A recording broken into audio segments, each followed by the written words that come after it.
And okay, so I'm live from my bedroom on the road, and I'm not actually on the road. Luckily I'm inside because it's pretty cold outside. At 670 Queen Street East. I'm at the underground, and I'm not even underground, but I feel like I am behind the scenes. I'm in a club that isn't open until nighttime because this is a nighttime club for the comedy. Actually, I want to talk to the owner and the booker and the person who's been running the Comedy Underground for as long as I can remember. This is the second location that I know of. So we're going to be talking to Puff Mama. And she's been on my website for the last, since I opened it up. I talked to her right when I started, knowing I wanted to do something and talk to Joey. She's a part of most of my career doing comedy specifically because, as you know, I'm not really comedy driven. I'm entertainment driven. Bringing joy to people is bringing joy to people. It doesn't matter where it comes from. I'd rather just sing it if I had an opportunity, which at some point turns me into somebody who is not 100% stand-up comedy. And so all the conversations I've been having so far, luckily, has been with stand-up comedians, and I haven't had to put gloves on and have fisticuffs, which is fantastic, because normally I'm verbally having fisticuffs with people. And I'd like to thank TiresTires.com. They help me with my tires. My tires are awesome. The snow, if you don't know from it, snow tires make your cars so much better. So they got the location in Toronto, at Keel and Finch. Go say hello at TiresTires.com, and my thanks to them. All right, and now theme song. Every highway starts to look the same. Mile markers are my minutes in my day. Through my mirrors I can see my home behind me. I sign my soul on the dotted line. Yes, I sign my soul on the dotted line. Yes, I sign my soul on the dotted line. Okay. And Joey, sitting across from me, say hello. Hello. That was fantastic. That was exactly what I asked for. I am a great director. Thank you very much for having me in your humble abode as well as your place of business. And how many years have we been here? I'm going on my 8th year in this location. 8 is my lucky number. I'm starting to get goosebumps because everything for me always has a reason and a reason to the reason, including the lighter for which it looks like something. All this stuff means something to me. So 8 years, my favorite number, rocking a room, bringing in huge acts that are very specific to an environment, with the Joe Rogans, the Red Bands. Have we had a Tommy Chong here yet? And if we haven't, I'll give a call after this conversation and we'll invite him. No, but Precious comes all the time. Oh. Next generation. Yeah, okay. Not that I'm, I have to name drop, or what am I doing this for? So yeah, if you want me to call, I'll give him a call. Well, whatever. Yeah, exactly. I'm in for. Maybe he should be a part of the show, helping the police. Because you were saying right before we started this cast that you're looking for new ideas for new shows. One was going backwards, and the first show you ever produced to redo that. Or again, we've been around since it was 1995 is when Comedywood opened. I didn't work there till the end of 98, and I worked there till 2000. Right, and I truly wasn't doing comedy the first 3 years. So that's what I was saying. My comedy career didn't take off because I hit the road. When you entered my life, I left Comedywood and I was living in my car. That's what you do when you're on the road. Well, at least you had a car to live in. Some comics don't even have that. What's right? They'd be the middle. Couch surfers. Yeah, the middle doesn't have a car. He just goes where the headliner goes to the MC. Couch surfers. I've done that. I have that would be my tour to New York City. I slept on everybody's couch for 2 months. That was New my York's life. expensive. I can see that one. Yeah, well, I didn't know what to do when I got there. I wasn't sure there was a New York for me. I wasn't sure that New York was a place that I was allowed to hang out. So here we are. So you said 8 years in this location. And Comedywood is where we both started from, which is no longer. But the man who ran Comedywood and was the star of Comedywood, I talked Boris. to Boris Cherniak, the incredible, if I may be so. Yeah, I liked Boris. I don't know anyone that doesn't like Boris. No. I think you have a problem in life. That Boris guy, he's too friendly. No, he was a sweetie. He is, yeah. So, and Duran was always good to me. Dan. Dan.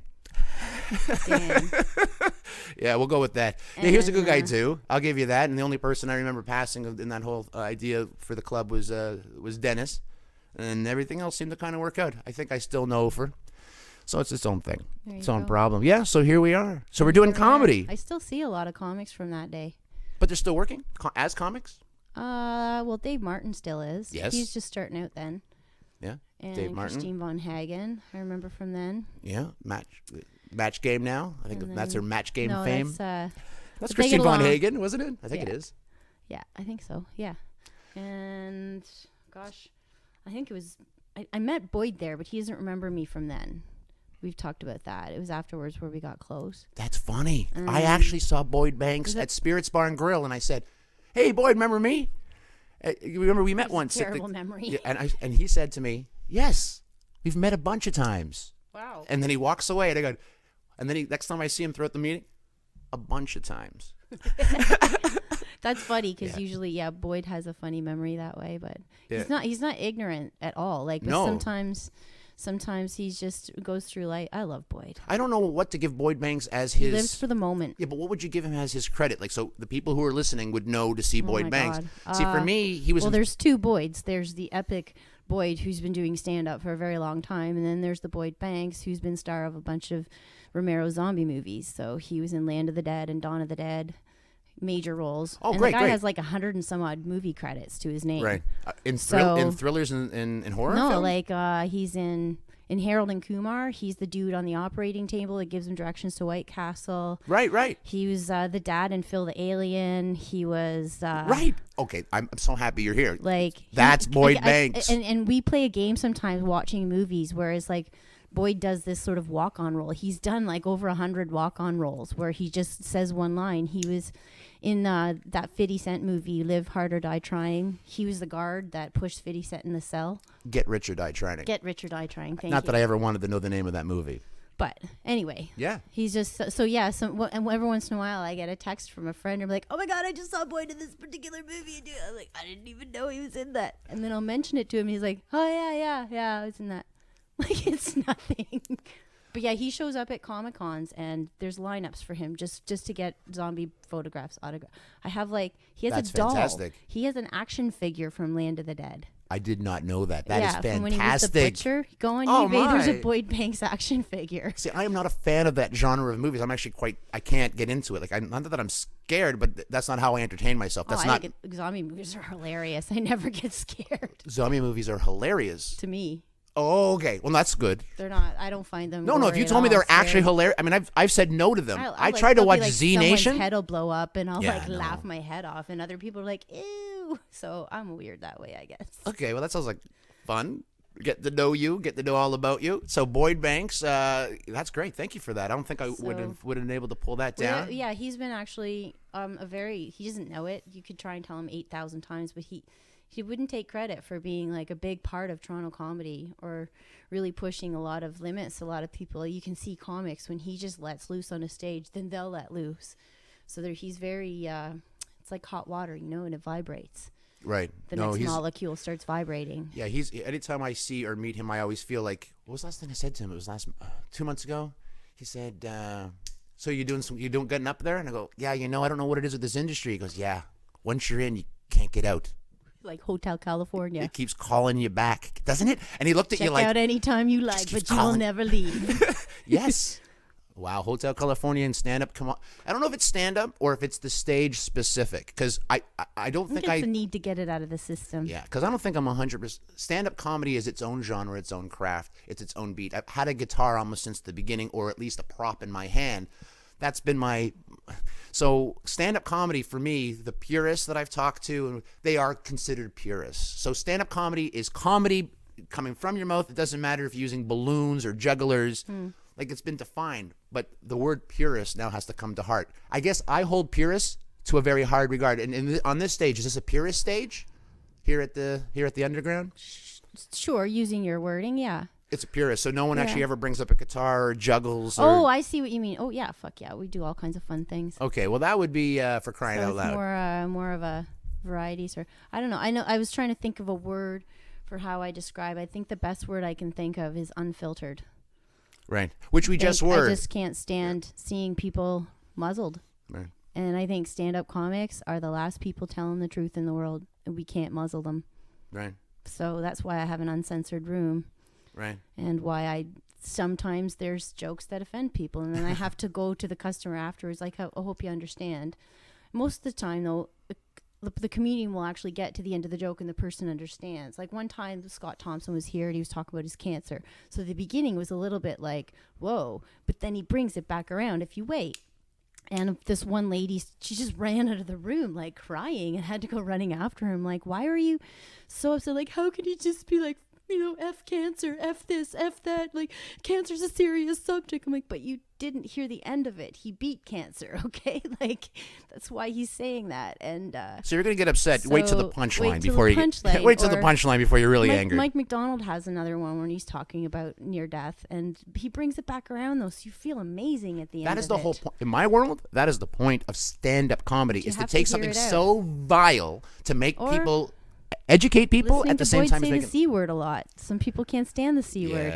Yeah. So C ending with a T. There you go. Well, the kids at home, please don't play Search and Spine or Jumble Word. We're not here to educate in that fashion, but I'm sure you've learned that word already. If you go past it, they say it in England a lot. Like, it's a common word there. No, I think it's a compliment. But here it's actually... No, it's a compliment in England. It is England, a compliment. But here it's a swear word. Yeah, compliment. So I find it funny when people are like, I can't believe he said that word so many times. It's like, well, he didn't say the S word. He didn't call you a B or a D or any other bad words that he could. Lots so of really, letters. We're learning lots of letters today. If you look past what they're saying, sometimes it's just people are just being expressive. And then you have to listen to what the point they're trying to make. So I think this is a favorite room for comics because they don't have to watch what they say. Right. But at that being said, I think it's important also to just get it out of your system so that you can go into the real word and say it properly. If that sounds funny. All right, but this is a paid room. People pay to watch the comedy here. Yeah. Yeah. We're 19 plus, so. Yeah, no, I'm going through because so far at this point, I've been talking to people who've been running free stages, or at least donate what you can, or pay what you can, or or very minimal, like a $5 charge or something. Yeah, once in a while when we don't have a booking, we'll do that, but I like high end comedy. I don't mind paying a lot of money for a comic. Right. Because you get what you pay for. Right. If you don't pay for it, you're getting a guy who's some honing of the his amateurs, skills. No, they they're honing need them to be skills. there. No, they're honing them Exactly. skills. They're learning so they can get paid. But yeah. Yeah. I and the more of those highbrow comics that come here, I don't want to say famous because some of them aren't. Some of them people don't know who these guys are.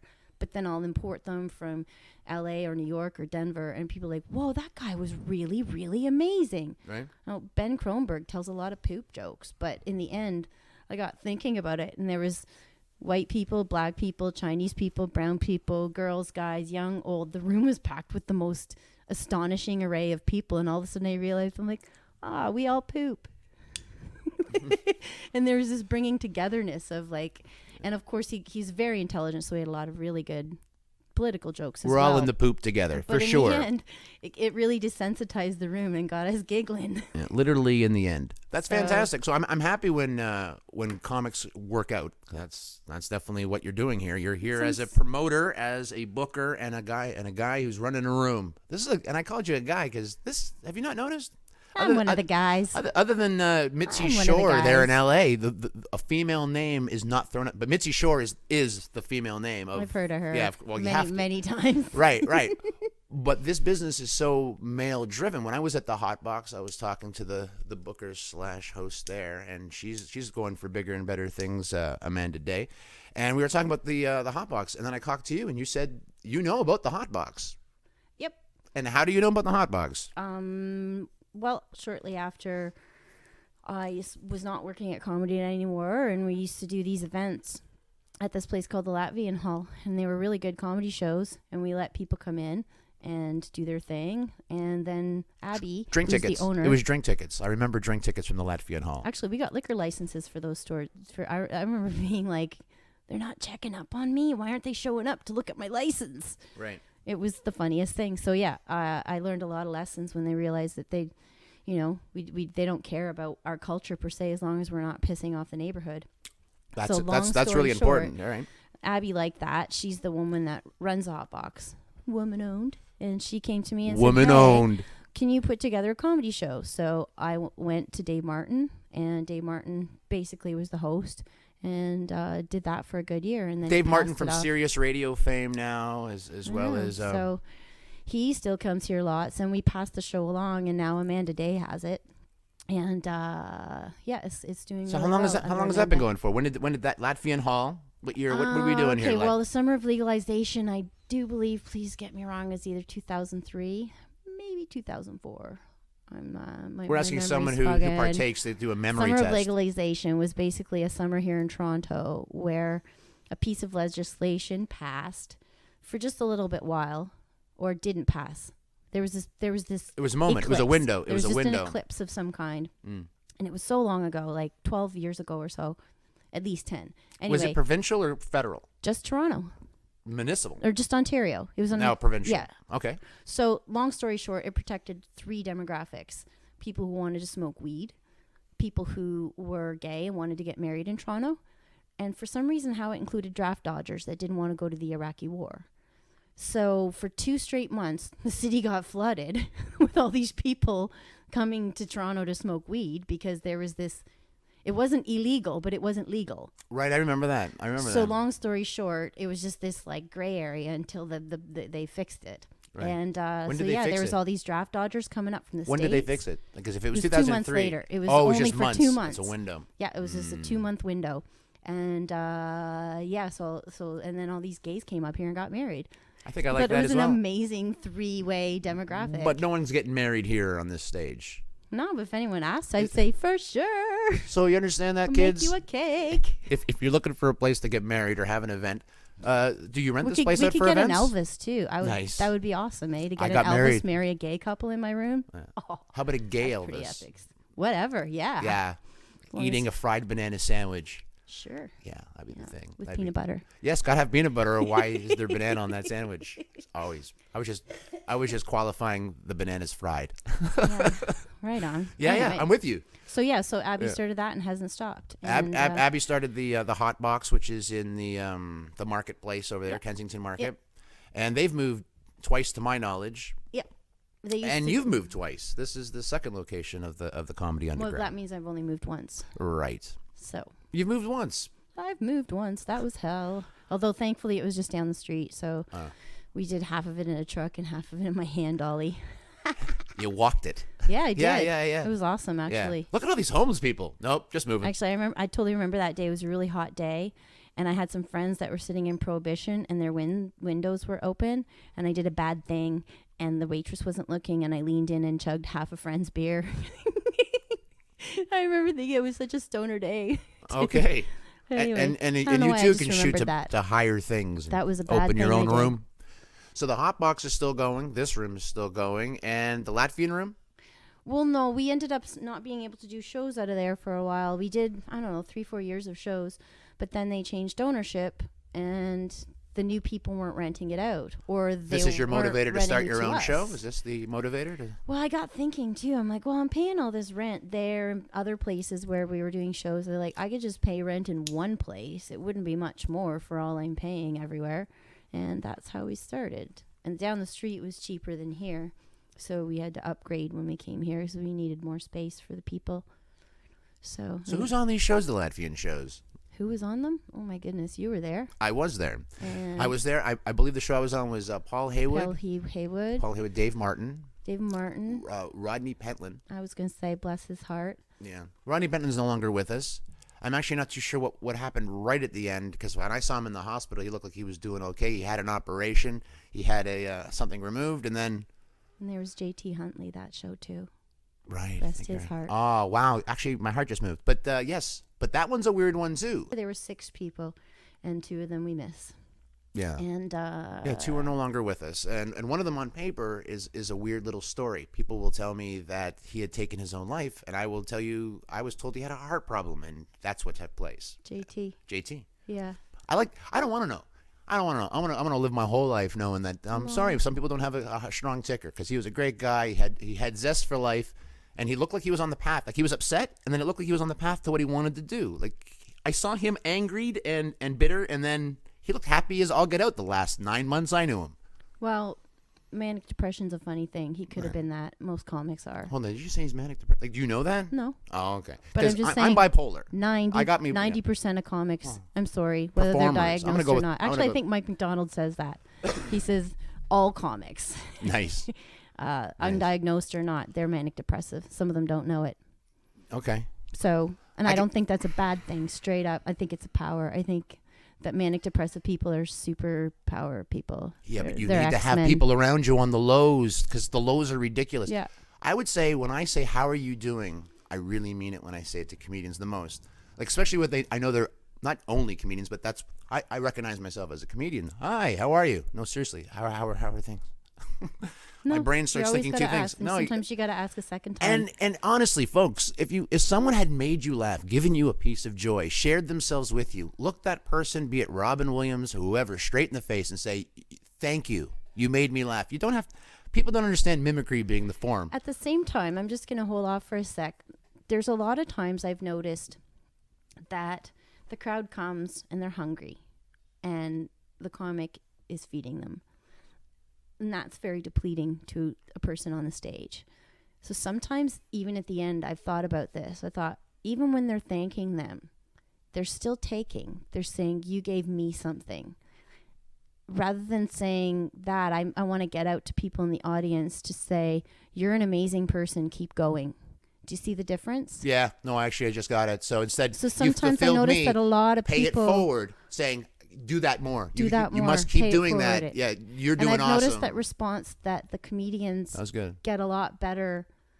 You can see that they receive that better from the audiences thanking them that way rather than going, thank you for giving me that. And then they just go off. It's not that they know they're being selfish. It's just that they haven't been pointed out. Or sometimes they're afraid to talk to the comic and they come and thank me. I'm like, well, don't thank me. I just signed a check. I'm like, I cleaned the bathrooms, Willie Rell, and I scrubbed the floor. You can thank me for the clean floor and thank me for the good coffee I bought and thank me for They can thank you but for don't bringing him here thank me too. for the actual show. Well, no, the Don't show wouldn't say have to happened. me- No. See, now No. I'm paying it forward. But again, I'm paying it forward. Instead of okay. saying thank you, I'm saying keep doing what you're doing. Keep doing that. But again, thank you for I'm just booking a the people and conduit. bringing them here. Yes, just a But conduit. so would the person on stage say they were only a conduit. Because I would say the Okay, same thing. well, then we're 'Cause getting all into helping. quantum physics No, there. no. What we're doing is we're feeding each other. If we keep paying it forward, we can create like the cycle of water getting cold, getting hot, getting cold, getting hot, oxygizing the blood, using the oxygen, and then reoxygizing, creating a circulatory system. And if you look at us as a unit, this room is one single being, we're all doing that automatically. Because the comic can't be there without the laughter, and the people can't laugh without the comic. I'm excited, and I'm getting a contact So, high from the room. it's I just, think that's what's just happened quantumly. It's just a quantum physics there, exactly. And just note to self, because I can do that because we're recording. I think that's what's happening. Every conversation I've had so far, folks, they usually run about an hour long, and people, my best friends, people that are going to be carrying my pallbearers, they're going to be taking me to my grave, are saying, Adam, I can't. How do you want me to listen to all this? How do you want me to take it in chunks? And I've been telling them to listen to the beginning and then listen to the end so that you can say, I want to now invest my hour to know this, to understand this part of my story, because I set it up of what it is we're doing at the beginning of the cast. Now I'm thinking, you just gave me a piece of gold and I'm going to hire it. I'm going to hide it in a bunch of hills. Instead, I think I'm going to edit it and I'm going to call it, season whatever. This is the gem. This is the nugget. And then if you like the nugget, then you'll go to listen to how the nugget came to be. What's what sound bites are for? No, that's what social media is for. I will listen to 3.5 hours of Joe Rogan's Palmcast. Right? Oh, I'm calling it a Palmcast because I don't like the people who make the products that aren't PC. I don't even want to say the name anymore. I'm so angry at these people. They're creating drones to the point where I can't stand politically correctness. I'm not trying to be political. No, PC like a personal computer. Oh, I see what you mean. I thought I can't stand PC. I'm like, me neither. Yeah, no, that either. No, that's funny. That's a whole nother ragamarole. You were saying, but now taking it all back of paying it forward, where would you want to redo the Latvian room? And would we call it the Latvian room? Because I'm giggling. Latvian room, 2003. Just redo it here. That would be great. Have a Latvian recall night. I would really like to find out if someone's doing JT's jokes or if someone's doing Rodney's jokes. And I know there's someone. Actually, no. The benefit. I got to look at the tapes, but there's a guy that did Rodney Pentland's act. Which one? Which comedian you're No, asking? which. Sorry, I guess it doesn't matter. No, I saw it. It was on tape. It was on social media. The They sent it De to Niro me. joke? It was a bit. Like it wasn't. It was a bunch of bits. Like someone was doing Rodney Pentland. Were they like? That was great. Everyone in the room was at Spirits. It was at Spirits Bar and I Grill, wonder and if someone was somebody doing. was commemorating him. It wasn't Dirtbag, because that would have been hilarious. But I'm pretty sure that if you invited Zedlacker, Dirtbag can do everybody. That's kind of the best part about Dirtbag. If you're in the room, he knows your joke. It could be just a commemorative thing. I mean, a lot of people remembered Ronley. Actually, Joanna's room would be perfect. Like Spirits is a perfect place for that. Because Joanna's was so oddly a big part of this place evolving. This place. Yeah, just when you watch people from afar.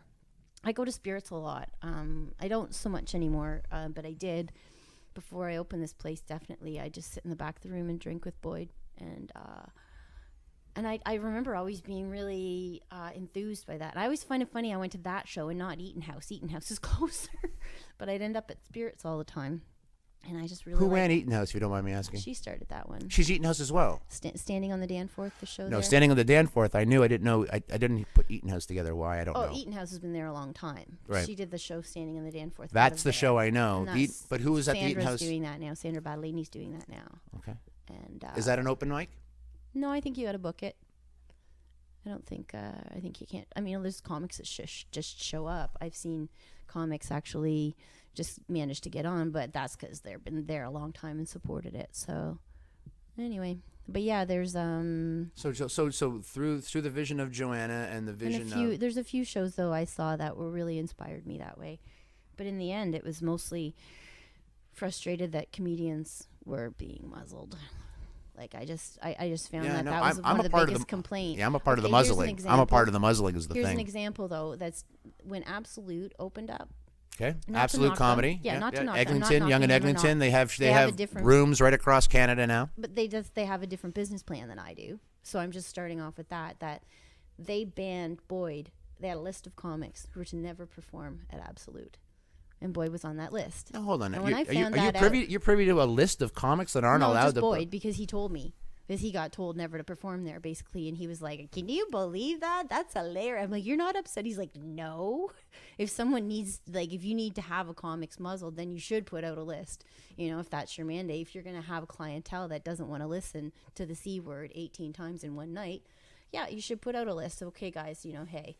And so that being said, it fuels me, though. I'm like, oh, say it all you want here. Like, just because I once you know these people, and I don't know, like I say, I can go to some of my audience later and go, hey, guy, you're not mad, are you? No, not at all. Like, no one ever leaves this place mad for all of the non-muzzling I do.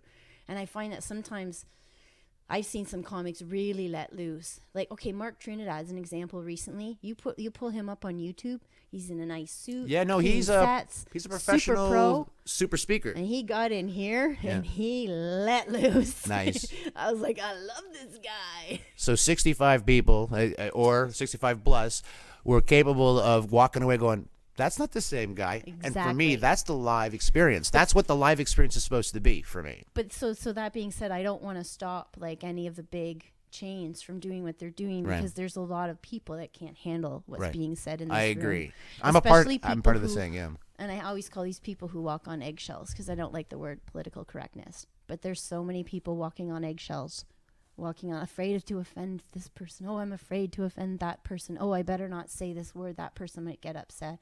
And I think that causes a tension that actually creates more racism in the end and more segregation.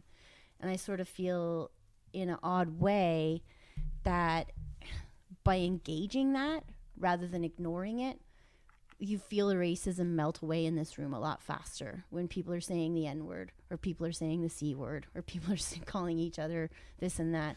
It melts it away. So people also, the people in this tired. room basically signed a contract unwillingly to say that we're here. Or we word paid our gets reason to out. be here. Word gets out that this is happening here, and I think a lot of people are like, thank God, because I just love The truth teller. We're talking about the truth teller. Again, yeah, like, but then, if you want to call a spade, sometimes a spade's a spade. That's all. not to be metaphoric there, but in a weird way. Sometimes a spade is a spade. Sometimes it is. And I've seen, and it's kind of funny, like Mark Trinidad, again, being like a perfect example. There's a white guy from Trinidad who says stuff that no black person or no white person would ever say, but he can say it. Yeah, he crosses the bridge. There's a lot of women who can get away with this stuff, where it's like, I get up on the stage and I get on ranting, and I'm like, anything I say on there, I could never say standing talking to someone. Well, hold on. Let's just But now. if, like- Hold on. What's that, Mr. Breaks? Okay, I'll put you on. You're now a performer. I don't think I it's knew just that. You once just in a while I just do some hosting, or I'll introduce a big That's show. performing. And one little bit I'm sort of forming is Or kind like of- Bud Melman, where you just kind of not Bud Melman, Bud Freeman, where you just kind of put in the monocle, go up there, and just like, Just I'm for- very happy to have brought in all the way from Denver. something like that. Okay, good. But it started off with I want people to behave a certain way in my room. So I started this little bit that I do only mostly when I get a room full of people that have never been here before. Like when we get some of the performers in that are drawing for that performer, we get a lot of new people then. And some of them stay and they keep coming back to other shows. And some of them only come for the big performers, and some only came for that person.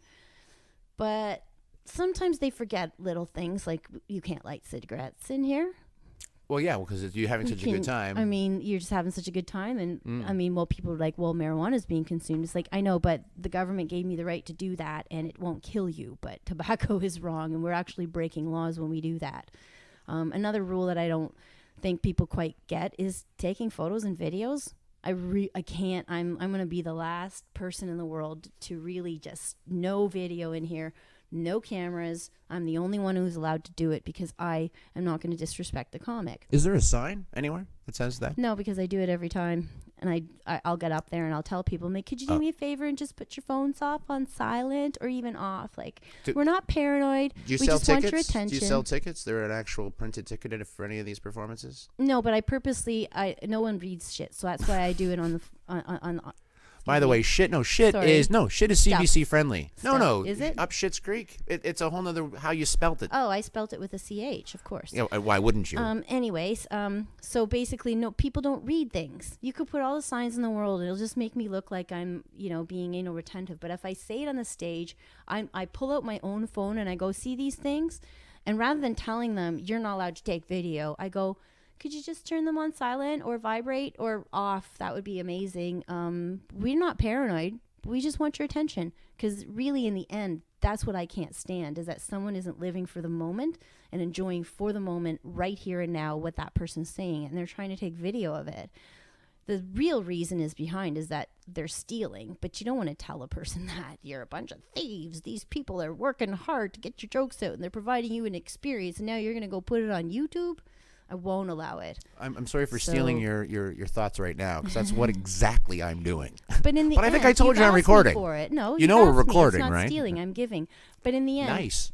you just see someone anywhere in the audience and they're just pulling it out. It's like, okay, any live performance out there, that's what it is, especially a joke. When someone's putting that on the thing, well, now the joke's going to get out on the internet. It could get anywhere at that point without consent of the person. So this is a fairly sensitive room. Some comics, I don't know, want to cross the border and they're paranoid that they're, even though I know the border doesn't care. But there's other people that do feel like maybe their job or their wife or Facebook's going to tag them. So like at that point, please respect. Like, Right, I could be here with my mistress. What are you taking pictures of me who for? knows? Exactly. Exactly. So just, My wife doesn't but need to know. rather than telling people all Okay. of that part, which is pretty obvious to me, I just tell people that I just want their attention. That's all. And it seems to work. And I have a whole bunch of other rules I do at the beginning as well. But Right. but yeah, I just find that like if I do it in a super funny rant, people are laughing, but they're turning their phones off. I don't like it when a phone rings in comedy. No, that's All terrible. comics here have permission to answer the phone, to grab it out of the person's Oh, hand. yeah. I know it's assault, but so is this noise on their phone. That's funny. You think it's assault. I actually think it's a bit. Oh, totally. But in No, the it's a end, bit. someone could actually I charge you with remember assault. when can't somebody's phone ring? I'm just tanking over here. I'm going to sing a song now. All right. That's how I would go. And then I would say I would sing the Segway song. You know, when telling a joke and it's not going anywhere, you can always say Segway. So you take a chance and you pull down your pants, but it just doesn't work. Segway. Segway. Right. So that's how I would do. I'm a big fan of entertaining the people. My first season of this, I would bust out the guitar and I was serenading my wife. The second season, I was doing the same thing, but I was serenading the person I was going to interview, and it just felt weird to the one person. I didn't even welcome everyone else who was watching me. I'm at the hot box. We're at the hot box. Some people like to watch it happen, though. They like to watch someone get singled out. It's crazy, but I was so bipolarly focused on what I was doing. Do you remember when Terry Clement used to hump people when he walked down the tables? No, I never saw that. Never saw that? Ever. Oh, genius. And he won't do it anymore. Because he's been accosted? Almost assaulted many times. Yeah. Like there was this one last time, apparently. He was like, that one was close. But it was just so funny. So yeah, just to recap, Terry Clement's a comic I know from way back in Comedy Wood days. But He's back still in Comedy going. Wood, He's still going. He does shows here too. Yeah, he's and I don't know his backstory probably, right now. He's probably someone I should talk to. He's now someone I should talk to. You should rekindle. Yeah, with him. no, I should rekindle with him. I'm actually with him all the time. We have the same ailments, and I've had a couple of new throws for new things, and I actually haven't talked to Terry because when something bad happens in your life, I do not know how to re-engage with you and not have all the information. Now I have to, what happened? You went to England, something happened, I don't know. And now, hey, Terry, how did that go? And now I'm waiting because I'm bipolar. So the information, I want to pretend that I have emotions, but don't get too emotional. That's my problem. That's where it is. It's like if I really care, it looks like I'm angry, but I'm actually passionate. I take things. I just call it Irish. I've got I'm Irish blood. I'm ish. So that's the way I just sort of, I've never been diagnosed with anything. I've never gone to a doctor, but sometimes I have highs and lows that maybe a doctor might say you're manic depressive. Nice. But I don't think I get to a deep point like I've seen some of my friends do. And if I do, I'm not aware of it. I've smoked too much weed, or sometimes I've been known to crack a beer at 10 in the morning. I don't care. Whatever to do to keep me calm. My dog get me out every day. Yeah. So there's things that I know that I'm very close to. I have we'll just say my pendulum swings heavily. But then I look at some people who are, and this is me erasing racism, but that's why I claim I'm not manic depressive, I'm just Irish. We're very passionate people. That's the way it goes. I didn't know I was Irish. But you have something in you. You look at Persian people are extremely passionate. Italian, Portuguese, there's people, but they're all passionate in different ways. So it just depends on how your pendulum swings. But rather than blaming it on any kind of chemical disorder. That was a lot of P's in a row. I just Sorry. I think I am going through something. So you're passionate about no racism. Oh, big time. No, but the only way we can do it is by engaging who we are. Right. It's like me being a life of being a girl. It never stopped me from being anything. But don't tell me I'm equal. Right. It's different. It's like an apple and a pear. Right. Another pea. Right. But yeah, I really hate it when people try and pin something wrong with them. There is sometimes chemical imbalances or, things that set you off in life. But in the end, we all swing all over the place. There's some people that are so ill inside them and they don't even know it. And then I think the only way to do that is if we all sit in the same room together and let it all out. I don't know. That's why I love comedy. That's why I love crazy people. We're actually the sanest, I think. Because we know we're crazy? If you don't know you're crazy, you're actually crazy. That's totally the problem. But everyone I know that thinks they're crazy are crazy. You're not. Because you're crazy. It's on the outside now. The inside is probably a lot calmer than you think. Yeah, but it's this bipolar thing because it happens. You're telling a guy and your son's like, Dad, you're yelling at him. He's trying to say something and you're just yelling at him. Thank you, son. I'm sorry I'm yelling at you. Got a problem. Yeah, it's just the way you are, though. Well, I know, but, there's 7.3 billion people on the planet. I got to give you a reason to go through the crazy to get to the gold. No, but at the same time, you could easily not talk at all. Yeah, no, I don't know that person. No. You should never be that person. No, I'm not that person. You should never be that person that never talks. I don't know. Those people are crazy. Nice. That's full circle. That's a full circle of that crazy. So I think we should do the Latvian show. I know we can reach out because you're still friends with everybody who's still doing that. And let's pretend Terry Clement was on that show, giving him a reason to show up. Maybe he should headline. No, he used to do shows there. No, fair enough. But let's make him headline because I love when he goes outside the box. I'm wondering if he was there at that first show. Well, you know what? We should reach out to him. That's for sure. And then you made a comment of making another show. That's why I love him because another guy doing it with the guitar. Everywhere he went, I knew I was allowed to follow. was something about, because he was also a trailblazer. So I'm not going to be going into the same, but I do have mutilation songs, and I used to love her, but now I stew you.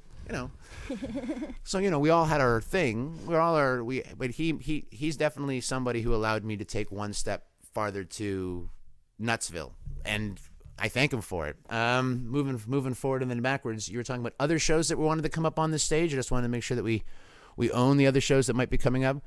Like you were saying, Brian was just here. Is there anything coming up that you want to say? Look, go check our website for these people. Is there anything out? Well, when is this podcast coming out? Friday. Oh, well, they'll have missed Eddie Pepitone, who's here this Thursday. Oh! We're doing a big medical marijuana event starting Friday. Okay. And Alan Park will be our guest on Saturday. Alan Mark, I've been reaching out to him. You told me to keep reaching out to him. Every week, I reach out to him. No, that guy cured his prostate cancer using cannabis oil. And she said cannabis oil. Do you understand that? Cured. There's something called Phoenix Tears, which is sort of invented by a guy named Rick Simpson based on science that was done in the 70s, I think, in Virginia State University by some scientists who were contracted by the government to find terrible things about weed. And what they found is that they implanted cancer cells in these rats.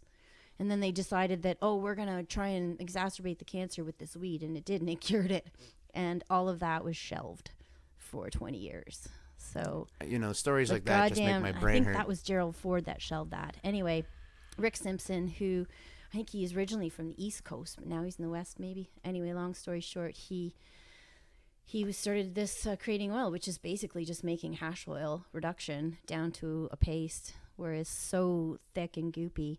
You put it in capsules and you eat it in super high dose. But I'm pretty sure Alan hooped it, being prostate cancer and all. I think hooped. Okay. The book Suppository. Yes, we'll say suppository. Anal suppositories. Didn't have to. Oral. I don't and think anal. you I have think to he say. ate it, You do not have to say the anal after you say suppository. I don't know, but they call them oral suppositories too. That's what a pill is. Yeah, but if I think the qualifier. Because if you gave me a suppository and it was oral and you said, "Here's a suppository," I'm going to the bathroom and I'm shooting for 2. Well, long story short, his prostate cancer doctor doesn't believe that one of the tests was correct, and Alan's been struggling to try and get the word out. He's like, "No, I was sick." Stop. Is he still sick? No. Is he still taking medicines? His PSI count went from an very aggressive 700% something or other, 700 whatever, and normally people are under 10. Right. So he was at 700, and he didn't take their drugs. He only took I think he took some of it, but then he stopped. Anyway, get the better story from him. But right. He did consistently take cannabis oil. I think he filmed like a whole year on Air Farce too, taking this treatment, not telling anyone. I knew about it because I was sort of helping him with it during the time, but I was sort of sworn to secrecy until he spoke. Yeah, no, he spoke about it, and now he's speaking about it all the time on social media, and I now know about it. I've reached out to you, mister, and anytime you want. I think every time I reach out to you, it's either Parks, and then I say Watt. But what bugs me, though, is that his doctor's not willing to even use him as maybe we should look into this. No, the prostate clinic is like, no, I'm sorry, you can't. It's just probably helped a bit. Probably just helped with a bit of pain or something. No. Is he still taking medicine to cure prostate cancer? It's gone. So he's not taking any chemos. He's not taking any. He never did. No, he didn't take it with something else. He I said think, no to the thing at the beginning. I think he took some things, but then he ended up. See, that's the conversation. So when I told my father this, he said, "Well, it's because the medicines actually worked, and then you were getting high." No, that's what the doctor was saying. No, that's my father. He's the conservative who is the voice who's paying all of his taxes. Yeah, he's the voice of Alan. I'm fairly certain that Alan either quit taking the drugs or he never I like did. to hear that. I like to pass it on to him, and then Terry Clement. He wouldn't look this good if he'd took any of their drugs. He's so healthy right now. It's retarded. Guys running around retarded on a bicycle. is a good thing. Who rides a bike to a prostate clinic? All right. Right. Right. Right. No, you're not wrong. You're not wrong. Long story short, whether it worked, I'm sure it is because I've seen it happen. Yeah. I've seen people cure moles on their dogs. Right. I've seen people, I know this other woman, she named Grandma D, and she's basically had stage 3, I think, liver cancer, and she's free, and she's been taking cannabis oil.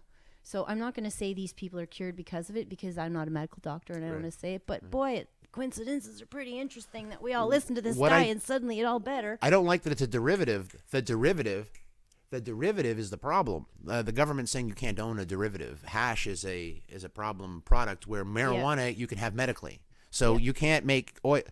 Are these oils legal anywhere? Is anyone making these oils legal or even medicinal? Any kind of extraction is illegal. And yeah, I think that even includes cookies. And they put out a cookbook a while ago when who's they? The government. Nice. Try and tell people how to do it, and then they had to pull a cookbook because I don't know. I could be wrong, but all I know is that that's why they only sell the raw stuff. I did not know that. And, I did not know that. You think the government wouldn't be selling hash by the brick? Way easier to ship. I don't know about that. It's more dense. I'm not too sure. Right now, they're packaging everything in plastic. And the last 2 shipments I got from... Right now, it's not the government. It's real people. But I was with the government when the government was supplying it to me from Saskatchewan. And so I've been medically... I can't believe... It's not for the bipolar. It actually should help the bipolar because it gives you awareness. I think that's what it's helping me with. But the argument is it the THC or is it the CBDs that are helping me because it's every joint in my body is inflamed. That would be mostly CBDs helping you. See, that's what you would hope. THC is what cures the cancer, but it's the 60 other chemicals that do all the other work. I get seizures. And so I have to eat weed versus smoke it because I find I get way less of them if I'm eating it. But that would make sense because it's an electrical disease that I short out just like any wet toaster. So long story short, if I was to smoke, then I find that it's a lot more up and down. When I eat it, boom, I'm just straight across the plane. But it's not THC that's helping me there. There are CBDs this girl, Charlotte, who's in the States, a little girl. They've named a strain after her. There's another one out west. Her name is Haley. They've named a strain after her. Both those girls have major epilepsy. And they have to have this one. I know Haley's Comet was tested, and there is almost no THC in it, but it is spiked in this one certain CBD that's really, really high on the graph scale. And that's for See, I have pain.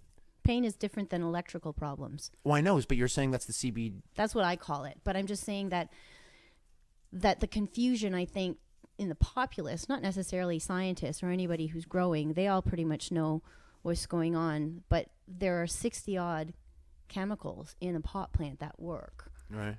And when you isolate things like THC, you don't get the rest of them. So it's only going to be working for a small amount of those diseases. So if you get more see, here's my problem. So if you're taking pot though for your THC, arthritis, I'm taking it for my arthritis, then and you also think that it's helping with bipolar, it's better to have a full range of CBDs because you're going to try and get 2 things. What's helping your bipolar is not the same chemical as what's helping your arthritis. Do you understand that? Yeah, my problem is that the least THC, when I went high CBD and low THC, because these things actually say exactly what everything is. This has 1% CBD and it's 17% THC. That's the one that would be good for pain. Right. But I do the same thing with 20. Is different. I'm calling it inflammation because that's the side effect. But that's not what's happening. I have psoriatic arthritis where the bone is degrading, the bone itself. So my C1, my C2, my C5. In the cold, sometimes I can't even hold up my head. It's ridiculous. But every bone in my body. It's funny that you got to smoke a joint to help your joints. So what do you find the high CBD versus? Doesn't do anything for me at all. So I did something. The highest CBD that they had was it was 12-12 or 10-10. It was those ridiculous numbers. I thought, okay, didn't help. I also have you tried eating it? Now, so here's again, they don't tell you to bake the product that's coming to you, but I guess I could, right? I could just take the product that they're giving me and I could bake it into butter and I could eat it. We're saying that we can do that? Yeah, you could. You could grind it up. By the way, she's snapping her fingers because we have Mars. Oh, my dog has stitches and he's picking at them right now. Oh, okay. Because I can't even see him, so I just want your dog not to be hurt. And this is a real-time interview. We're actually at her place looking at a beautiful room. I love it. Every clock in the room is stuck to 420. So your focus is way off right now. Yeah, it's a little bit off. I know I want to talk to you about planning shows. That's where we were. And then I have 5 questions for you. And then this interview has basically come to a halt because we've changed story titles. I want people at home right now with their kids to be able to listen to this cast and say, do you want to open up a place to help medicinal people, to help a movement? Is this something you might want to do, young kids? Because at 18, you have a choice. It's not easy. No. But anything worth having is never it's easy. worth it. Exactly. No, that's the world. No. And I think that's why I have so many medical people here is that their weed might be a good medicine, but I think laughter helps them more. I think positive mental attitudes helps more. I think engaging your problems helps more. Yeah. And I hear you. And for with all that, the pain killing in I'm the a doctor. world, you're never going to get over it unless you get over it. Your So- dealer is a doctor, and I'm a doctor too, which is Because, like- fantastic. I deal in the jokies. I like to take Jokey people. Yeah, sure. I could tickle you if that didn't work. I'm pretty That's happy. all good. I'm a hands-on guy if I need to be. So we were talking about other shows coming up. I don't. You said that something's happening on Thursday okay, so, and then that's why we Friday. got distracted because I was saying we were having a big medical marijuana weekend. Ah, yes. So there it But is. then after that, I know that we've got Dan St. Germain coming in, and Dean Del Rey is coming in for 2 days. And I've got a few names on deck. Okay. I've been talking to Rory Scoville to get back here, and Scott Thompson, and Eric Andre wants to come back, and Felipe Esparza. There's a list of people. So folks, that's the kind of cats we get in here. that's right. And the tickets can be bought online. Do you have to buy them at your door? Or? Usually it's either on Ticketfly or I have it paid at the door. But sometimes with some of the big names, the tickets disappear fast. So we have a reservation phone number people can call just to see if there's room or if they can have to run and get them online to make sure. Because I believe it or not, I try not to break fire code here. I saw you went outside to have a cigarette. So again, you were saying about having other kind of tribute type shows in this in this location, and you were talking about supporting the police. Do you want to support the police here in Toronto? I think our cops do a great job, and I think that they get. Oh God, I'm gonna get slammed by people later for saying this, but I think that they get profiled just as bad as we do, and I think that they have the worst jobs description on the face of the planet. And I think that we need to change that for them. Most cops, I don't know about outside of downtown Toronto, being a middle-class white girl, I'll give myself that credit because if I was a guy or if I was black, I think I'd have a lot more trouble in this place than I do. I'm going to give myself that credit. And there's nothing I can do. I was just born that way. But then that being said, It's racial profiling. I have no problem jumping in front of a cop and go, oh, hi, sir. Am I doing anything wrong? I'm such a nice person. And then they usually go, oh, sweetheart. I never get in trouble with cops.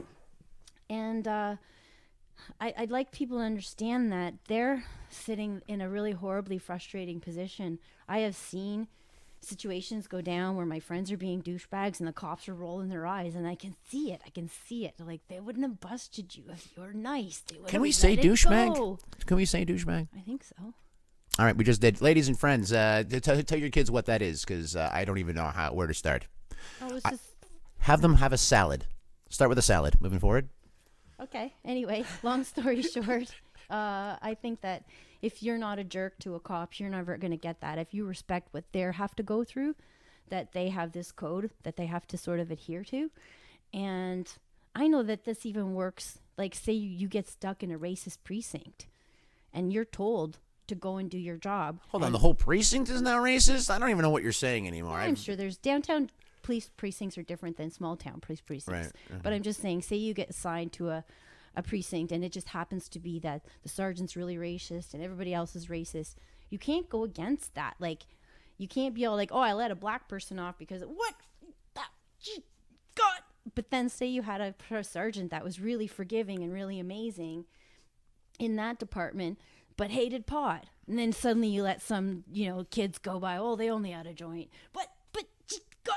And then they Okay, get out. so now we're profiling the now cops for you're what we stuck. want. We want.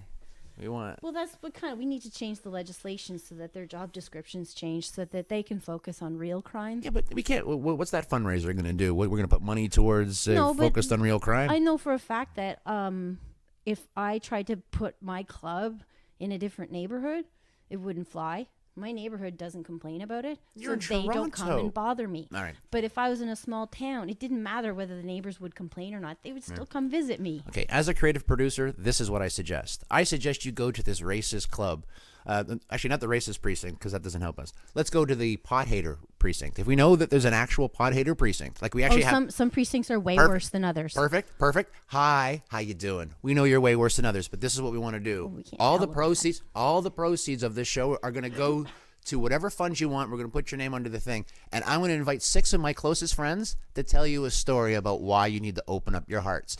And this is the reason, starting with curing cancer and then get better from there. Invite Haley if you want. Invite Ashley, the names of the young ladies that are being... I have a plan that's very similar to sort of what you're saying, although I don't think I have the power to go to the racist ones or the pot-hating ones or the people who are jerk-offs, but I do know that the sergeant in our area is a really good sergeant, and 55 Division is better than most. 55 Division. There's not a lot of issues in this neighborhood, so like it's. I'm ignorant like, to what the degree. 55 Division is, but that's where this police precinct is. This is what we are. All I know is my neighborhood. So you want to help but them. I hear rumors about 52 Division right downtown, or 14 Division out in the west, or Peel region. Like you just hear this, whether it's true or not. It's just I'm hearsay. not here to say. It's just hearsay. But I do know that if you have to create change, you only can do it within your own circle. Right. So my plan, and this is based on some recent experiences we had, but anyone who's ever heard of this documentary called The Union, it's by this guy Adam Scorgie, and it's something you can play your kids. It's just information that's put out point blank, starts with the history of cannabis and it gets to the present day, and in between they talked about how it came along the way to be how it is today. And why we need to make change. Is it like the one with Woody and basically the manipulation of how they wanted to manipulate the people within North America? But it's a lot more positive than that way. So it's something that a cop can watch and go, "Oh, I totally get that point. I'm now going to speak out." I know of a police officer, I think he's a sergeant, up in Bracebridge. His name is Dan, and he is the head of the area for this group called LEAP, which is Law Enforcers Against Prohibition. Okay. It's an actual group of actual cops, of actual law enforcers. Lots of actual going on there. Actual. It's and reals. What I want to do is, there's a local theater here. I want to rent out this theater. We're going to play The Union. I want to invite Adam Scorgie, the director of the film, and I want to invite Dan, the leader of LEAP, and I would like to invite my local sergeant. So that's something I'm going to go and invite him within the next week or two and say, listen, I know that you and I have had really good conversations. Right. And long story short, I want you to be there, and just to see this movie, and we'll have the movie at a time that is convenient to you. And then as long as I can get the one guy out on his off time to meet this guy, Dan, who is another sergeant, then I think that maybe, just like, again, is if you just like boiling water, you can only vibrate yourself and hope to vibrate the next person. And then down the line, the dominoes will fall, and those racist cops and those pot-hating cops and those like cops that, aren't converted yet. Right. They will be converted by their friends. They'll be converted by their friends. They'll never be converted by us. Right, because we're the other side of the So tracks. what we need to do is target politicians and leaders that are friendly to us. Right. And in order to do that, we can only talk to them. We can't talk to Harper, ever. The new mayor, is he on your side? I think he looks conservative. He looks conservative. I was going to say, I think he's one of those that it's not an issue. Yeah, I'm pretty sure he has a gravity bong in his backyard. There's a lot of politicians that they may not smoke, but they understand that this is an issue and it's a taxable issue. So it is now. I think that's. I think a lot of politicians are muzzled. They can't speak, or they feel they can't speak because they'll lose power. And a lot of them do speak once they get into power. I remember David Miller had no problem with the industry in Toronto. It flourished under him.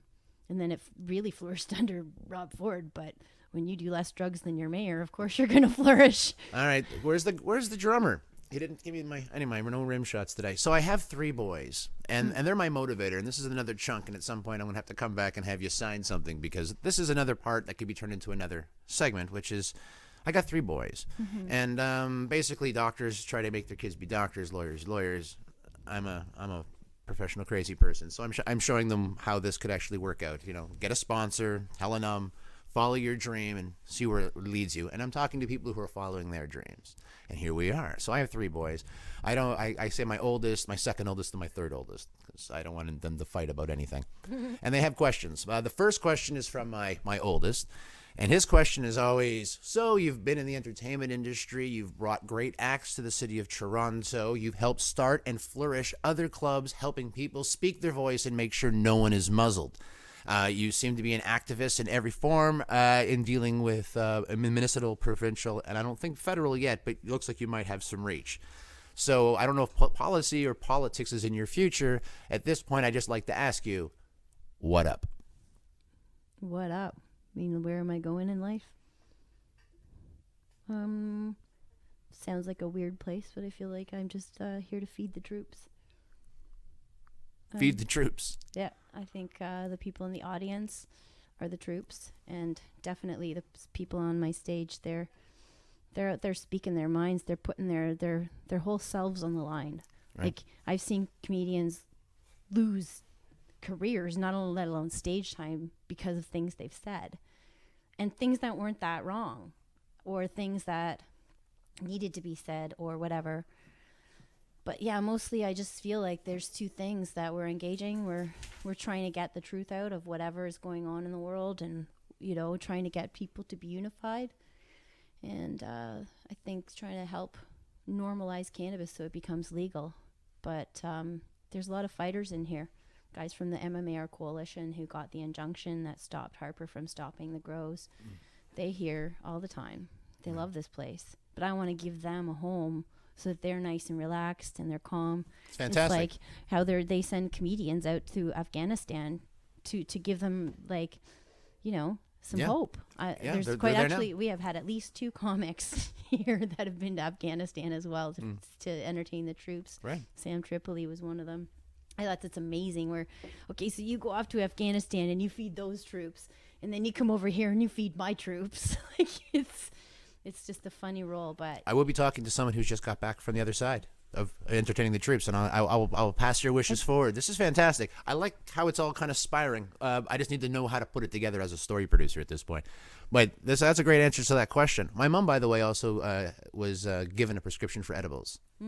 So you're allowed to do edibles, because she said, I can't smoke anymore. I quit smoking. So they gave her a prescription to eat. So there must be such a thing. There must be such a thing. The doctor said, I give you, here's your prescription. So she's now allowed to get marijuana. And then she took the marijuana and baked. Yes, you can do it yourself. Right. You can't, the government doesn't supply it, though. No, she didn't. No, but she doesn't know how to bake the brownies because she doesn't cook. So she had someone else cooking the brownies for her. Yeah, I think. But then she fell asleep, and she said, I can't do it because I can't be sleeping all the time. Well, her side effect is sleeping all the time. It's just get a different strain that would help with that. Yeah. But yeah, definitely eating it is more full-bodied, which is why I think the medicines get in you better. They get converted through your liver versus your lungs. Your lungs can't convert the chemicals nearly the same way your liver can. Man, should I be eating it? I'm not too sure. You should be eating both. Okay, so we'll talk about that. Yeah. That's another conversation. Yeah. So that's my Pandora's box. That was my oldest. My second oldest. He would ask, "What's your favorite thing to do?" And remember, this is a PG show. Oh, I love to laugh. That's nice.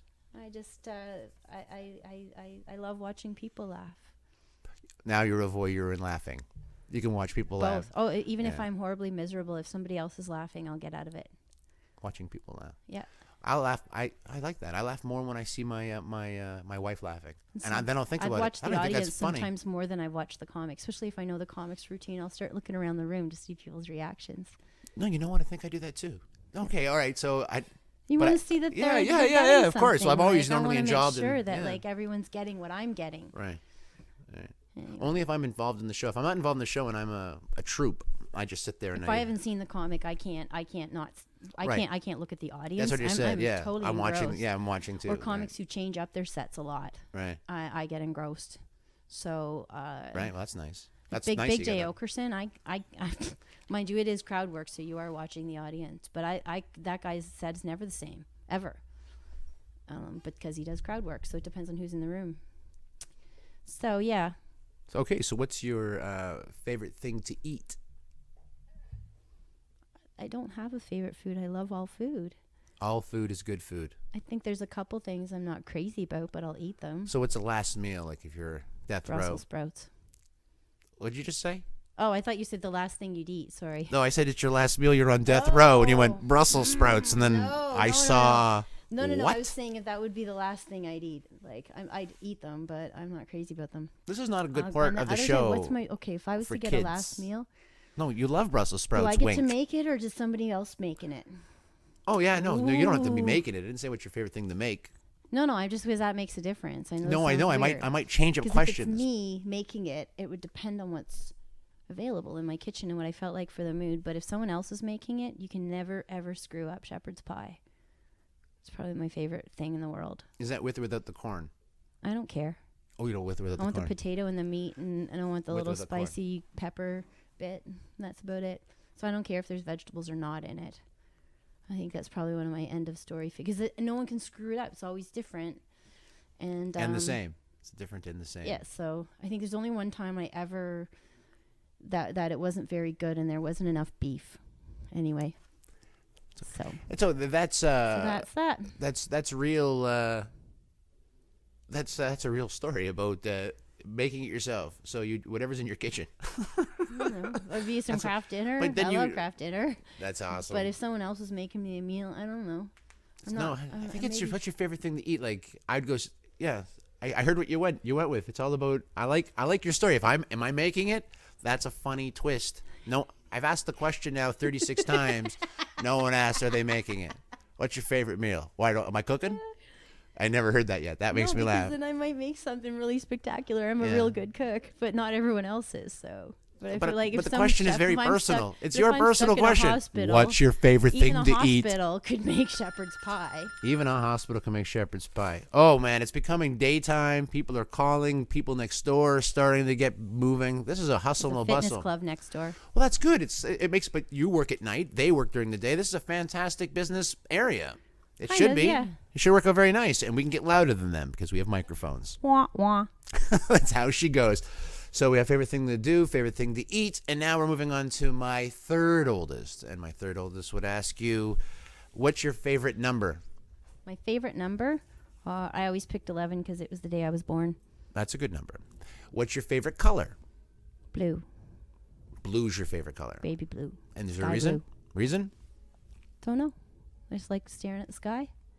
Sky blue. Okay. What's your favorite song? I'm a big music fan, so I could never put that. What's your favorite song today, right now? I don't have a song in my head. Isn't that funny? I have 3. My favorite band is Tool. Okay, so My favorite band is Tool. your favorite band is called? Tool? I don't think I've ever heard of it. Oh, it's heavy metal. I'm going to have to search it online and give myself a tool Yeah. check. All right. And lastly, but certainly not leastly, I know you're a lady. How old are you? And remember, I'm 6 years old asking this question. You know, this is a question that nobody ever gets to hear the answer to because I look a lot younger than I am, but Yeah, you I look am great. 44. Come on. I tell people. 1970. Wow, I tell people I'm 52. There you go. I can't even work out what year that is. No, actually, on my Facebook, though, Yeah. it says every year I change it, so it says I turn 100. So right now, you go on my Facebook, it says I'm 100 years old. Well, I can't wait for your next centennial. Please call me when you're thinking of hosting or doing any type of show like that. I would love to cast or record that or have everyone sign off so I could record a little bit, at least of a pre-show or a post-show. I'd love to be involved. Thank you very much for having me here. This is awesome conversation. Yeah, well, thank you again. And I'd like to have another, but I think it's going to have other ideas, and we're